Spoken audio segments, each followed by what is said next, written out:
कोल्हापूर जिल्हाधिकारी कार्यालयामध्ये लावलेले 5 RDX बॉम्ब्स लवकरच फुटणार आहेत. दुपारी 2 वाजेपर्यंत जिल्हाधिकारी कर्मचाऱ्यांनी नागरिकांना सुरक्षित स्थळी हलवण्यात यावे असा एक मेल कलेक्टर कोल्हापूर आपल्या मेल ID वरती 11:36 प्राप्त झालेला होता. असा मेल आल्यानंतर जी काही आपली रेग्युलर SOP आहे त्यानुसार BDDSचं आपलं पथक, SIDचं पथक, पोलीस विभाग यांनी तात्काळ आपल्या SOP नुसार जिल्हाधिकारी कार्यालयामध्ये जिथे अभ्यागत आहेत आपले किंवा सर्व कक्ष आहेत त्या ठिकाणी तपासणी केलेली आहे. अशा पद्धतीचं कोणत्याही पद्धतीचं जे काही मेल आलेलं आहे त्या पद्धतीची परिस्थिती काही आढळून आलेली नाही. सर्व अभ्यागतांची सुरक्षा लक्षात घेऊन BDDS पथकाने सर्व तपासणी केलेली आहे. शक्यतो हा मेल आहे तो काहीतरी कोणी खोडसाळपणे केलेला असू शकतो असं सध्या निदर्शनास येते, परंतु तरी सुद्धा लोकांची सुरक्षितता लक्षात घेऊन आपण जी काही तपासणी करायची ती कार्यवाही केलेली आहे.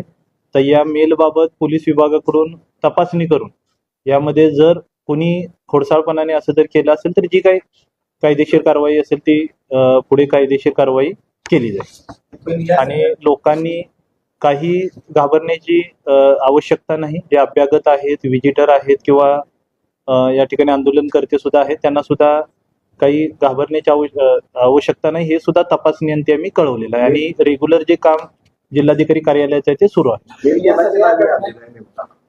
मेल आता जे नाव असेल हे जर खोडसाळपणाने जर केलं असेल तर ते नाव पण बरोबर असेल असंही आपण म्हणू शकत नाही, परंतु जो काही मेल आलेला आहे तोच आम्ही आपल्याला शेअर करू. पण ज्या मेलच्या पद्धतीने जी दक्षता घ्यायची ती घेतलेली आहे आणि तसं काही परिस्थिती नाही. त्यामुळे काम सुद्धा आपलं सुरळीतपणे सुरू आहे आणि अभ्यागतांना सुद्धा आपण ते कळवलेलं आहे. या सगळ्या तपासणी दरम्यान असेल तर तो वरिष्ठ पोलीस अधिकारी तसं कुठलंही आढळून आलं नसल्यामुळे एक मॉकड्रिलचा प्रकार आहे की काय अशा पद्धतीचे शंका केली जाते. काय नेमकं वरिष्ठ पोलीस अधिकारी ही जे आवश्यक असायला हवे ते BDDS SIDचे हजर होते.